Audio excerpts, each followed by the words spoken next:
आदरणीय देशभक्त साथियों, नमस्कार।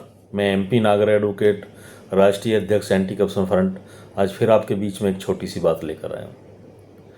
आदरणीय साथियों, आज हम लोग चर्चा करेंगे इस देश के 100 स्मार्ट सिटीज़ के बारे में, क्योंकि जब हमारे माननीय प्रधानमंत्री जी श्री नरेंद्र दामोदर दास मोदी जी इस देश के यशस्वी प्रधानमंत्री बने तो उनके अंदर बहुत बड़ा भारी जोश था और उत्साह था।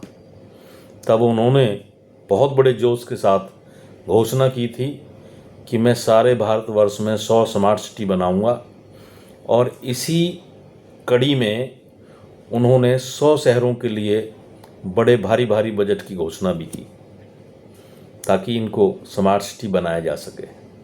परंतु साथियों, आज 12 वर्ष बीतने के बाद भी शायद एक भी शहर स्मार्ट सिटी नहीं बन सका।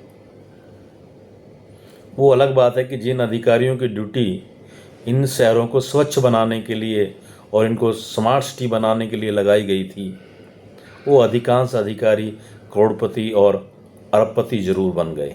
सभी देशवासियों को अच्छा लगता अगर इन अधिकारियों की संपत्ति की जांच करके इन अधिकारियों को जेलों में डाला जाता, तो शायद ज़्यादा बेहतर परिणाम देखने को मिलते, और उन दूसरे जो भ्रष्ट अधिकारी होते उनको भी सबक सीखने को मिलता और वो लोग भ्रष्टाचार करने से डरते। साथियों, मुझे कई बार ऐसा लगता है कि सही मायने में जो 100 स्मार्ट सिटी बनाने की जो घोषणा थी वो भी जुमलेबाजी ही साबित हुई।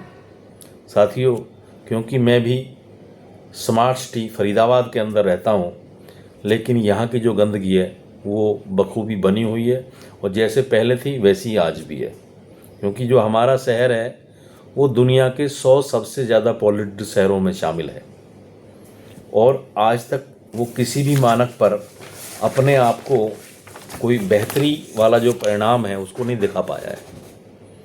नालियाँ और सीवर अक्सर ओवरफ्लो करते रहते हैं, शहरों में जगह जगह गंदगी के ढेर लगे हुए हैं, सड़कें टूटी हुई देखने को मिल जाएंगी।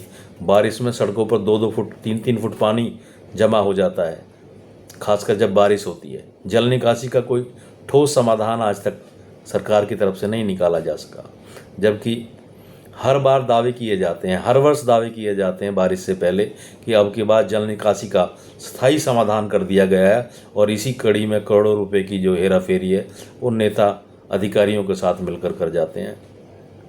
देखिए साथियों, अगर स्मार्ट सिटी को बनाने के और उसको लागू करने के 40 अगर स्टैंडर्ड्स हैं, 40 मानक तय किए गए हैं, तो एक भी मानक पर ये स्मार्ट सिटी खरे नहीं उतरते हैं। यानी उनके अंदर गंदगी के ढेर एज इट इज़ हैं जैसे पहले होते थे। साथियों, कई बार मैं महसूस करता हूँ कि हमसे बढ़िया तो जो लोग मोहनजोदड़ो और हड़प्पा संस्कृति के लोग रहे होंगे वो कहीं हमसे ज़्यादा बेहतर थे, क्योंकि उनकी जो नालियाँ थीं, जो सड़कें थीं, मकान थे, वो बहुत ही सुंदर और व्यवस्थित तरीके से बने हुए थे। यानी पानी निकासी का, वर्षा निकासी का जो समाधान था वो स्थायी समाधान था। साथियों, मुझे कई बार यही अंदेशा होता है कि हमारे देश को जो नेता हैं, अधिकारी हैं और जो उद्योगपति हैं वो मिलजुल कर लूटने का काम करने हैं, सभी के सभी भ्रष्टाचार में लिप्त हैं। देखिए, वर्षा जल संचयन का कोई ठोस तरीका आज तक सरकार नहीं निकाल पाई है। देश में नदियों को जोड़ने के अभाव में एक तरफ तो बाढ़ आई होती है तो दूसरी तरफ पानी के अभाव में सूखा पड़ रहा होता है। इसलिए साथियों, मेरा ये कहना है कि देश की तमाम नदियों को जोड़ने की ज़रूरत है ताकि इस देश से बाढ़ का, सूखे का और पानी की व्यवस्था का स्थायी समाधान किया जा सके और देश के किसान को, मजदूर को और उद्योगों को पूरी तरह से लाभ पहुंचाया जा सके। साथियों, अगर आपको लगता है कि मैंने ठीक बात की है और आप भी मेरी बात से सहमत हैं कि एक भी स्मार्ट सिटी नहीं बना, तो इस वीडियो को स्मार्ट सिटी बनाने के लिए सरकार तक पहुंचाएं। और साथियों, मैं एंटी करप्शन फ्रंट में शामिल होने के लिए आपको आमंत्रित करता हूं। मेरा मोबाइल नंबर है 9213347949। जय हिंद, जय भारत।